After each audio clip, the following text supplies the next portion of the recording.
ইরানের পরমাণু কর্মসূচিতে আর কোনো আন্তর্জাতিক বাধা নেই, ফলে দেশটি এবার সম্পূর্ণ স্বাধীনভাবে পারমাণবিক অস্ত্র তৈরির পথে এগোচ্ছে। বিশ্লেষকদের মতে ইরান শিগগিরই এমন এক ক্ষেপণাস্ত্র প্রকাশ করতে পারে যা বিশ্ব নিরাপত্তার ভারসাম্য বদলে দেবে। শনিবার চুক্তির মেয়াদ শেষ হওয়ার দিন ইরানের পররাষ্ট্র মন্ত্রণালয় এক বিবৃতিতে জানায়, 2015 সালের জয়েন্ট কম্প্রিহেন্সিভ প্ল্যান অব অ্যাকশনের আওতায় যেসব বিধিনিষেধ ছিল সেগুলো এখন থেকে সম্পূর্ণভাবে বাতিল বলে গণ্য হবে।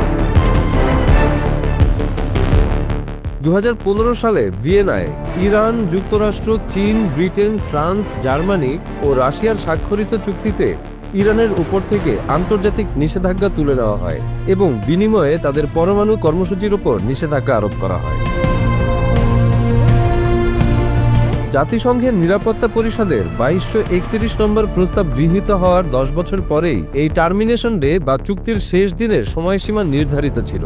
ওই চুক্তির আওতায় ইরানকে পরমাণু কর্মসূচি সীমিত করার শর্তে আন্তর্জাতিক নিষেধাজ্ঞা তুলে নেওয়া হয়। 2018 সালে প্রেসিডেন্ট ট্রাম্পের নেতৃত্বে যুক্তরাষ্ট্র একতরফাভাবে চুক্তি থেকে বেরিয়ে যায় এবং নতুন করে নিষেধাজ্ঞা দেয়। পরে ইরান তার প্রতিশ্রুতি থেকে সরে যায়। চুক্তি পুনর্জীবিত করার জন্য বিভিন্ন সময় আলোচনা হলেও তা কোনো অগ্রগতি পায়নি। গত আগস্টে যুক্তরাজ্য, ফ্রান্স ও জার্মানি স্ন্যাপব্যাক প্রক্রিয়া চালু করে, যার ফলে জাতিসংঘের পুরনো নিষেধাজ্ঞাগুলো আবার কার্যকর হয়। পারমাণবিক অস্ত্র নিয়ে ইরানকে পশ্চিমা দেশগুলো ও ইসরায়েল দীর্ঘদিন ধরে সন্দেহ করে আসছে, তবে ইরান বারবার দাবি করে আসছে তাদের কর্মসূচি শান্তিপূর্ণ উদ্দেশ্যে। মার্কিন গোয়েন্দা সংস্থা কিংবা আন্তর্জাতিক পরমাণু শক্তি সংস্থা IAEA কেউই চলতি বছরে ইরানের বিরুদ্ধে পারমাণবিক অস্ত্র তৈরির প্রমাণ পায়নি। তবে জুন মাসে ইসরায়েলের সঙ্গে যুক্ত হয়ে যুক্তরাষ্ট্র ইরানে সামরিক হামলা চালায়, যাতে বেশ কয়েকটি পরমাণু স্থাপনায় আঘাত হানে এবং 1000-এর বেশি মানুষ নিহত হয়, যাদের মধ্যে অসংখ্য সাধারণ নাগরিকও ছিলেন। এই হামলায় IAEA কোনো নিন্দা জানায়নি বলে ক্ষুব্ধ হয়ে প্রেসিডেন্ট মাসুদ পেজেশকিয়ান জুলাই মাসে এক আইন পাশ করেন, যার ফলে জাতিসংঘের এই পরমাণু সংস্থার সঙ্গে ইরানের সব সহযোগিতা স্থগিত হয়। এতে IAEA-এর পরিদর্শকরা ইরান ছেড়ে চলে যেতে বাধ্য হন। IAEA জানিয়েছে, যুদ্ধ শুরু হওয়ার পর থেকে তারা ইরানের পারমাণবিক মজুদ যাচাই করতে পারছে না। এটি তাদের জন্য গভীর উদ্বেগের বিষয়। এদিকে ইউরোপের 3 দেশ নতুন করে আলোচনায় বসার আগ্রহ প্রকাশ করেছে। তারা একটি সমন্বিত, টেকসই ও যাচাইযোগ্য চুক্তি চায় বলে জানায়। তবে ইরানের শীর্ষ কূটনীতিক আব্বাস আরাকচি এক সাক্ষাৎকারে বলেন, যারা স্ন্যাপব্যাক চালু করেছে তাদের সঙ্গে এখন আলোচনার কোনো যুক্তি দেখছে না তেহরান। চুক্তির আইনগত মেয়াদ শেষ হলেও বাস্তবতায় তা অনেক আগেই কার্যত নিষ্ক্রিয় হয়ে যায়। ইরানের সামনে এখন 2টি পথ খোলা। একটি হলো স্বাধীনভাবে তাদের কর্মসূচি এগিয়ে নেওয়া, অন্যটি হলো ফের কূটনৈতিক সমঝোতার দিকে যাওয়া। তবে আস্থার সংকট আর সাম্প্রতিক সংঘাতময় পরিস্থিতিতে সমঝোতার পথ আপাতত বন্ধ বলেই মনে করছেন বিশ্লেষকরা। এবার ইরানের পরমাণু কর্মসূচিতে সমর্থন জানিয়েছে রাশিয়া ও চীন। সম্প্রতি ইরানের পক্ষ নিয়ে এই 2 ক্ষমতাধর দেশ চিঠিও পাঠিয়েছে জাতিসংঘকে। 2015 সালে স্বাক্ষরিত তেহরান পারমাণবিক চুক্তির মেয়াদ আনুষ্ঠানিকভাবে শেষ হয়ে গেছে বলে জাতিসংঘকে জানিয়েছে ইরান, রাশিয়া ও চীন। এতে ইরানের পারমাণবিক বিষয়ে জাতিসংঘ নিরাপত্তা পরিষদের পর্যবেক্ষণও বন্ধ হয়ে যাচ্ছে। সম্প্রতি দেশ 3টি একযোগে জাতিসংঘকে এসব তথ্য দিয়েছে। রাশিয়ার সাথে যুক্তরাষ্ট্রের সম্পর্ক এখন খুব একটা ভালো যাচ্ছে না। চীনের সঙ্গেও যুক্তরাষ্ট্রের শুল্ক যুদ্ধ সময়ের সাথে সাথে তীব্র হচ্ছে। চীনের উত্থান যেমন যুক্তরাষ্ট্রকে ভয় ধরিয়েছে, তেমনি রাশিয়াও যুক্তরাষ্ট্রের প্রভাব বলয় থেকে বের হয়ে গেছে, যে কারণে ট্রাম্পের সঙ্গে খুব একটা ভালো সম্পর্ক নেই পুতিন আর শি জিনপিং এর, এমনটাই বলছেন বিশেষজ্ঞরা। তেহরানে ইসরায়েলের হামলার আগে থেকেই ইরানের সমর্থনে ছিল রাশিয়া আর চীন, আর হামলার পরও সেই সম্পর্ক আরও মজবুত হয়েছে বলে মনে করেন আন্তর্জাতিক কূটনীতিকরা। এবার রাশিয়া এবং চীনের সমর্থনে ইরান ফের তাদের পরমাণু কর্মসূচি শুরু করতে পারে বলে মনে করছেন বোদ্ধারা।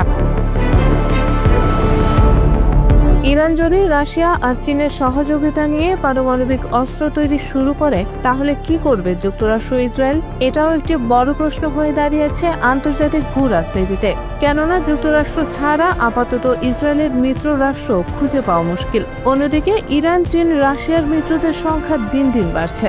উত্তর কোরিয়াও রাশিয়া চীন জোটের প্রতি বেশি ঝোঁক দেখাচ্ছে। এমতাবস্থায় ট্রাম্প যদি কৌশলী সিদ্ধান্ত না নেন তাহলে ইসরায়েলের পাশাপাশি যুক্তরাষ্ট্রের প্রভাবও কমতে থাকবে বলে মনে করেন বিশ্লেষকরা।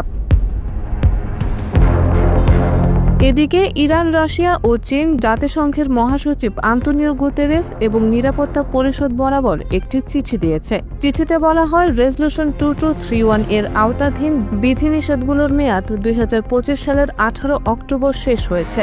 এর মধ্য দিয়ে রেজলিউশনটির 10 বছরের মেয়াদ আনুষ্ঠানিকভাবে শেষ হচ্ছে। রেজলিউশন 2231 এর মধ্য দিয়ে joint comprehensive plan of action তথা ইরান পারমাণবিক চুক্তিকে স্বীকৃতি দেওয়া হয়েছে।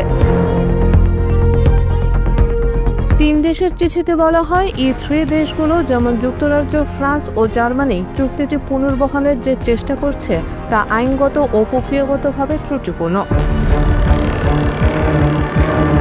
চিঠিতে আরও বলা হয়, ইউরোপীয় দেশগুলো যেহেতু JCPOA এবং 223 রেজলিউশনের আওতায় নিজেদের প্রতিশ্রুতিগুলো পূরণ করার কাজ বন্ধ করেছে, তাই তারা আর এ ধারাগুলো প্রয়োগের অধিকার রাখে না। একপক্ষীয় নিষেধাজ্ঞা, হুমকি বা উত্তেজনা বৃদ্ধির মতো পদক্ষেপ থেকে বিরত থাকা এবং পারস্পরিক শ্রদ্ধার ভিত্তিতে সংলাপের মাধ্যমে রাজনৈতিক সমাধান খোঁজার জন্য ওই চিঠিতে আহ্বান জানানো হয়েছে। এর আগে ইরানের পররাষ্ট্র মন্ত্রণালয় বলেছে, মূল চুক্তির সময়সূচি অনুযায়ী রেজলিউশনের মেয়াদ শেষ হওয়াটা প্রত্যাশিত ছিল। মন্ত্রণালয়ের এক বিবৃতিতে বলা হয়, এই তারিখ থেকে ইরানের পারমাণবিক কর্মসূচি সংক্রান্ত সব শর্ত, বিধিনিষেধ ও প্রক্রিয়া আনুষ্ঠানিকভাবে শেষ হয়েছে।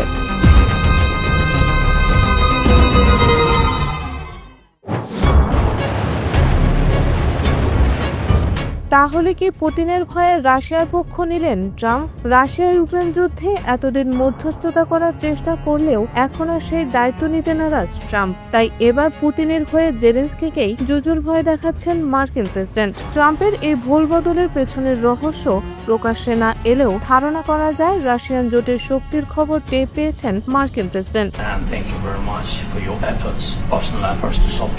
রাশিয়ার মিত্ররা বন্ধুত্ব রক্ষায় সর্বদা প্রস্তুত। বিশ্বের সামরিক শক্তিধর দেশগুলোর মধ্যে অধিকাংশই রুশ মিত্র। এর মধ্যে উল্লেখযোগ্য চীন, উত্তর কোরিয়া, ইরান সহ বহু সামরিক শক্তির দেশ।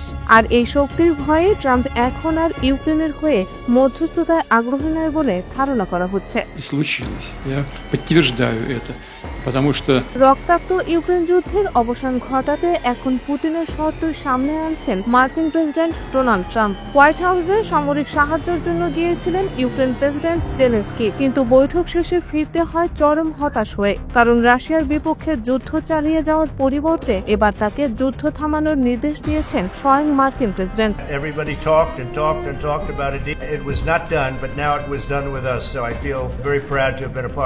হোয়াইট হাউসের গোপন বৈঠক ঘিরে এখন তুমুল আলোড়ন।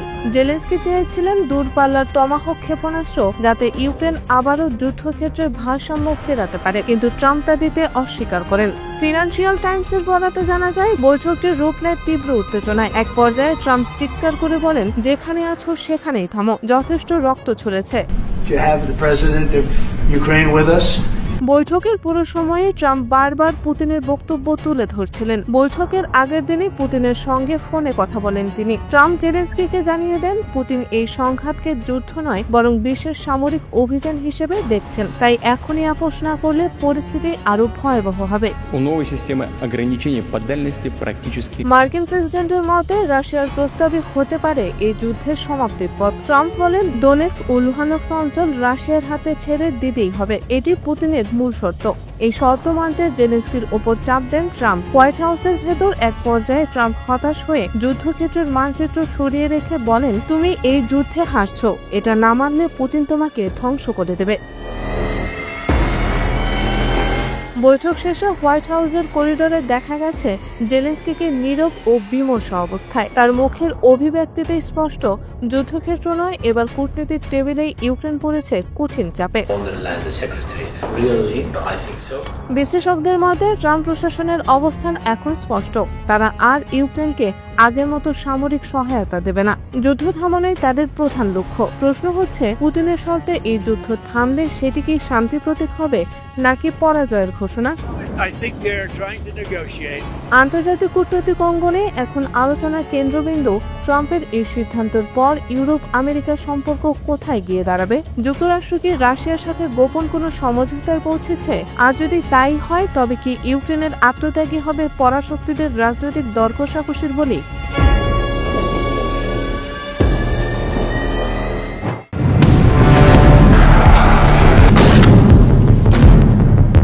পাক ভারত বাগযুদ্ধ যেমন থামছেই না, তেমনি ফের আক্রমণ পাল্টা আক্রমণের ইঙ্গিতও স্পষ্ট হচ্ছে। ভারত এবার পাকিস্তানকে হুমকি দিয়ে বলেছে, তাদের নতুন ব্রহ্মস ক্ষেপণাস্ত্রের নাগালে রয়েছে দেশটির প্রতিটি ইঞ্চি। পাকিস্তান আফগানিস্তান উত্তেজনা এখনো কমেনি, বরং আরো বাড়তে পারে বলে ধারণা করছেন আন্তর্জাতিক বিশ্লেষকরা। আর এই দুই দেশের উত্তেজনায় আফগানিস্তানকে গোপনে আশকারা দিচ্ছে ভারত, এমন খবরও উঠে এসেছে বিভিন্ন গণমাধ্যমে। ঠিক এমন সময় পাকিস্তানের প্রতি হুঁশিয়ারি উচ্চারণ করে ভারতের কেন্দ্রীয় প্রতিরক্ষা মন্ত্রী রাজনাথ সিং বলেছেন, পাকিস্তানের প্রতি ইঞ্চি ভূমি এখন তাদের ব্রহ্মস ক্ষেপণাস্ত্রের নাগালের মধ্যে রয়েছে। তিনি অপারেশন সিঁদুরের কথা উল্লেখ করে বলেন, এই ক্ষেপণাস্ত্র তার প্রযুক্তিগত শ্রেষ্ঠত্ব প্রমাণ করেছে এবং বিশ্বজুড়ে ভারতের প্রতিরক্ষা ব্যবস্থার বিশ্বাসযোগ্যতাকে সুদৃঢ় করেছে। রাজনাথ সিং ও উত্তরপ্রদেশের মুখ্যমন্ত্রী যোগী আদিত্যনাথ শনিবার ব্রহ্মস এরোস্পেস লিমিটেডের লখনৌ ইউনিটে তৈরি সুপারসনিক ব্রহ্মস ক্ষেপণাস্ত্রের প্রথম ব্যাচটির উদ্বোধন করেন। এ উপলক্ষে প্রতিরক্ষা মন্ত্রী রাজনাথ ব্রহ্মসকে ভারতের ক্রমবর্ধমান দেশীয় শক্তির প্রতীক হিসেবে বর্ণনা করেন। তিনি পাকিস্তানকে সতর্ক করে বলেন, তাদের ভূখণ্ডের প্রতিটি ইঞ্চি এখন ক্ষেপণাস্ত্রটির নাগালে। বিজেপির এই মন্ত্রী বলেন, এটি আমার জন্য অত্যন্ত গর্ব ও আনন্দের বিষয় যে অত্যাধুনিক ব্রহ্মস বুস্টার ভবনটি লখনৌতে উদ্বোধন করা হচ্ছে। প্রতিরক্ষা মন্ত্রী রাজনাথ জোর দিয়ে বলেন, দিওয়ালির প্রথম 4 দিন 4টি ক্ষেপণাস্ত্র সরবরাহ ভারতের প্রতিরক্ষা ব্যবস্থায় আত্মনির্ভরতার একটি মাইল ফলক, যা একই সঙ্গে অর্থনৈতিক প্রবৃদ্ধি ও কর্মসংস্থান সৃষ্টি করেছে। রাজনাথ লখনৌ ইউনিটের গতি ও দক্ষতার প্রশংসা করেন। 200 একর জুড়ে 380 কোটি টাকা ব্যয়ে গত মে মাসে এই ইউনিট উদ্বোধন করা হয়েছিল। মাত্র 5 মাসের মধ্যে এটি ক্ষেপণাস্ত্রের প্রথম ব্যাচ তৈরি করে সরবরাহ করেছে। ভারতের প্রতিরক্ষা মন্ত্রী বলেন, এটি সেনাবাহিনী, নৌবাহিনী ও বিমান বাহিনীর জন্য বছরে প্রায় 100টি ক্ষেপণাস্ত্র তৈরি করবে। বছরে এটি 3000 কোটি টাকার লেনদেন এবং 500 কোটি টাকার জিএসটি রাজস্ব আয় করবে। এই অর্জনের গতি ও দক্ষতা একটি রেকর্ড তৈরি করেছে। ব্রহ্মসের সক্ষমতার উপর জোর দিয়ে রাজনাথ বলেন, এর সুপারসনিক গতির নির্ভুলতা ও দূরপাল্লার আঘাত হানার ক্ষমতা এটিকে বিশ্বের অন্যতম আধুনিক ক্ষেপণাস্ত্র ব্যবস্থায় পরিণত করেছে। রাজনাথ আরও যোগ করেন, লখনৌ, কানপুর, আগ্রা, ঝাঁসি, আলিগড় ও চিত্রকূটকে নিয়ে গঠিত প্রতিরক্ষা উৎপাদন করিডোরের 6টি কেন্দ্রই এখন পূর্ণ ক্ষমতায় কাজ করছে।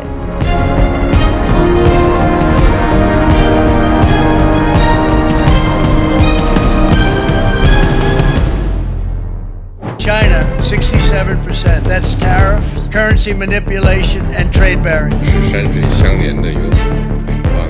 চীনকে দমাতে একের পর এক শুল্ক বাড়িয়েছে যুক্তরাষ্ট্র, কিন্তু এক বিন্দুও দমেনি চীন, বরং উল্টো শুল্কযুদ্ধ ঘোষণা করেন শি জিনপিং। বাধ্য হয়ে শি জিনপিং এর সঙ্গে বৈঠকের তারিখ নির্ধারণ করেন ট্রাম্প। সম্প্রতি চীন তাদের বিরল খনিজ রপ্তানিতে নিয়ন্ত্রণ জারি করেছে, যা যুক্তরাষ্ট্রের জন্য বড় ধাক্কা। চীনের এমন সিদ্ধান্তে রাগ করে শি জিনপিং এর সাথে পূর্ব নির্ধারিত বৈঠক বাতিল করেন ট্রাম্প। তখনও নীরবে নিজের কাজ করে গেছেন চীনের প্রেসিডেন্ট। শেষমেশ বাধ্য হয়েই ফের শির সঙ্গে বৈঠকের আগ্রহ প্রকাশ করেছেন ট্রাম্প। গত সপ্তাহে মিশরের শার্ম আল শেখ শহরে ক্যামেরার সামনে বসে নিজের সাফল্যের বড়াই করছিলেন ডোনাল্ড ট্রাম্প। তিনি নিজেকে গাজার ত্রাণকর্তা হিসেবে জাহির করতে চাইছিলেন। তার পাশে ছিলেন মিশরের প্রেসিডেন্ট আবদেল ফাতাহ আল সিসির মতো আরও কয়েকজন স্বৈরশাসক। এই স্বৈরশাসকেরাই ট্রাম্পকে ইসরায়েল হামাস নাটকীয় যুদ্ধবিরতির মঞ্চ সাজাতে সাহায্য করেছেন। চীনের কাছে যুক্তরাষ্ট্রের নতি স্বীকার নিয়ে ব্রিটিশ গণমাধ্যম দ্য গার্ডিয়ানে প্রতিবেদন লিখেছেন সাইমন টিসডাল। তার প্রতিবেদনের নির্বাচিত অংশ এখানে তুলে ধরা হলো। এ মাসের শেষ দিকে অসীম ক্ষমতাধর প্রেসিডেন্ট ট্রাম্প সহজে বশ না মানার পাত্র চীনের প্রেসিডেন্ট শি জিনপিং এর মুখোমুখি হতে যাচ্ছেন। 21 শতকে প্রভাব বিস্তারের দৌড়ে শি অনেকটাই এগিয়ে, আর সেটা সম্ভব হচ্ছে প্রতি পদে ট্রাম্পের ভুলের কারণে। সম্প্রতি চীন বিরল খনিজ ও চুম্বকের উপর কড়া রপ্তানি নিয়ন্ত্রণ জারি করেছে। এ খাতে চীনের প্রায় একচেটিয়া নিয়ন্ত্রণ রয়েছে। বিরল এই খনিজ চুম্বকের মতো উপকরণ মোবাইল ফোন, গাড়িসহ আধুনিক ইলেকট্রনিক পণ্য তৈরির অপরিহার্য উপাদান। নিরাপত্তার ক্ষেত্রেও এর প্রভাব গুরুতর। বিরল খনিজ ও চুম্বক ক্রুজ ক্ষেপণাস্ত্র, যুদ্ধবিমান, পারমাণবিক সাবমেরিন, ড্রোন এবং অন্যান্য আধুনিক অস্ত্র তৈরিতেও ব্যবহৃত হয়।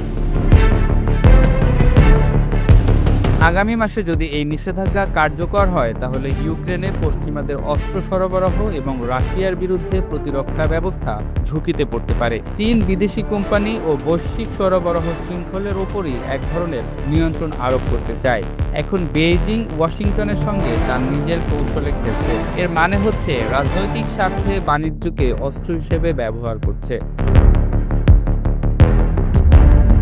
নতুন পদক্ষেপের ঘোষণা শুনে ট্রাম্প প্রথমে ক্ষিপ্ত হয়ে ওঠেন। তিনি চীনের ওপর শতভাগ শুল্ক আরোপের হুমকি দেন এবং শি জিনপিং এর সঙ্গে পরিকল্পিত বৈঠক বাতিলের কথাও বলেন। কিন্তু বাজারে আতঙ্ক ছড়িয়ে পড়লে শেষ পর্যন্ত তিনি পিছু হটেন। তবু দুপক্ষের পাল্টাপাল্টি শুল্ক আরোপ চলছেই, যা বৈশ্বিক অর্থনীতির মন্দার সংখ্যা বাড়াচ্ছে। যথারীতি এক্ষেত্রেও ট্রাম্পের কোনো পরিকল্পনা নেই। ট্রাম্প নিজেই জানেন না তিনি কি করছেন। শি জিনপিং কিন্তু এমন নেতা নন। তিনি প্রমাণ করছেন যে ট্রাম্প যদি পূর্ণমাত্রার বাণিজ্য যুদ্ধের পথে হাঁটেন, তবু তিনি তাদের সঙ্গে চোখে চোখ রেখে মোকাবিলা করতে পারেন। বিশ্লেষকেরা চিহ্নিত করছেন যে চীনের ক্ষেত্রে একটি মৌলিক পরিবর্তনের আভাস দেখা যাচ্ছে। প্রাথমিকভাবে ধৈর্য ধরার পর শি জিনপিং এখন আক্রমণাত্মক অবস্থানে যাচ্ছেন। ওয়াশিংটনের নীতি নির্ধারক, যাদের মস্তিষ্ক ধীরে চলে, তারা এখন পর্যন্ত বিষয়টি বুঝতে পারছেন না। গত সপ্তাহে ভাইস প্রেসিডেন্ট জে.ডি. ভ্যান্স বলেছেন, যুক্তরাষ্ট্রের প্রেসিডেন্টের হাতে চীনের চেয়ে অনেক বেশি কার্ড আছে।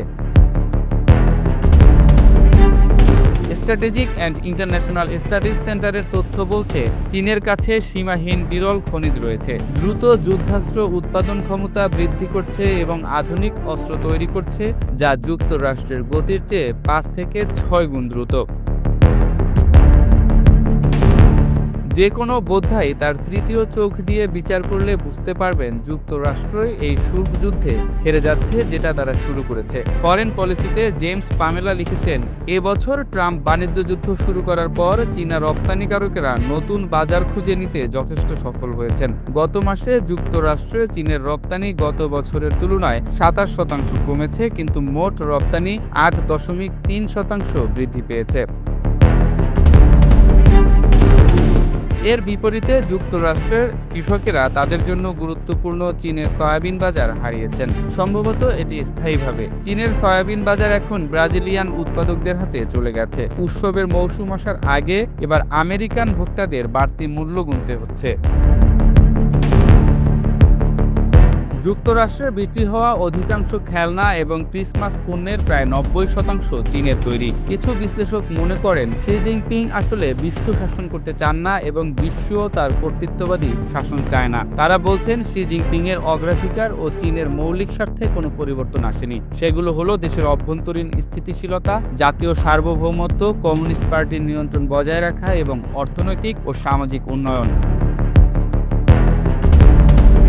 কিন্তু এক দশকের বেশি সময় ধরে ক্ষমতায় থাকা শি জিনপিং এতটা সাহসী ও আত্মবিশ্বাসী পদক্ষেপ নিচ্ছেন যে তাকে শুধু এই তত্ত্বের খাপে ব্যাখ্যা করা যাচ্ছে না। বর্তমান প্রবণতা হচ্ছে চীন ও আমেরিকার মধ্যে প্রাধান্যের লড়াই অনিবার্যভাবে আরো তীব্র হবে, আর অবস্থা দৃষ্টে মনে হচ্ছে চীনের সঙ্গে লড়াইয়ে যুক্তরাষ্ট্রের হারের সম্ভাবনা অনেক বেশি।